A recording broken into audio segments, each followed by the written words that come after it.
High, অনেকদিন থেকে না সেরকম সাজগোজ করা হয় না। তাই আজকে আমার হঠাৎ করে খুব ইচ্ছে করলো সাজতে। আমি যেন বিয়েবাড়ি গেলেও আমি মেকআপ করে যাই না, ওই সাজার মধ্যে আমি একটু কাজল লাগাই, আইলাইনার লাগাই, মাস্কারা লাগাই আর একটু ভালো লিপস্টিক লাগাই, ব্যাস আমি এরকম করেই সেজে বিয়েবাড়ি চলে যাই। কিন্তু আজকে আমার ঘরে বসে থাকতে থাকতে কি মনে হলো, আমার ইচ্ছে করলো সাজতে। তাই আমি সমস্ত মেকআপ আমার কাছে যা ছিল সব কিছু বের করে নিলাম, নিয়ে সাজা শুরু করে দিলাম।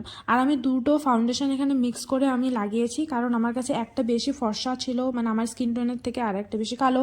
তো দুটা মিক্স করে আমি লাগিয়ে নিয়েছি, তো ভালো সুন্দর ম্যাচ হয়েছিল আমার স্কিন টোনের সাথে। আর আমি তো মেকআপ করতে সেরকম পারি না, কিন্তু আজকের মেকআপটা যখন কমপ্লিট হলো তখন আমি দেখে বিশ্বাসই করতে পারছিলাম না যে আমি এত সুন্দর মেকআপ করতে পারি। তো এর পরের বার কোনো নিমন্ত্রণ বাড়ি পেলে বা বিয়ে বাড়িতে গেলে আমি এই মেকআপ লুকটা আবার করব, কারণ আমার খুব পছন্দ হয়েছে। আর ফাইনাল লুকটা দেখলে আমি জানি তোমাদেরও পছন্দ হবে। আর যদি তোমাদের ভালো লাগে তাহলে প্লিজ একটু কমেন্ট করে জানিও যে আমাকে কেমন লাগছে, কারণ আমি ফার্স্ট টাইম এত সুন্দর করে মেকআপ করতে পেরেছি বা করেছি নিজের থেকে, আমি তো বিশ্বাসই করতে পারছি না। আমার লুকটা তো আমার খুব সুন্দর লেগেছে। তো তোমরাও জানিও কেমন লেগেছে, আর ভালো লাগলে অবশ্যই লাইক করবে, সাবস্ক্রাইব করবে।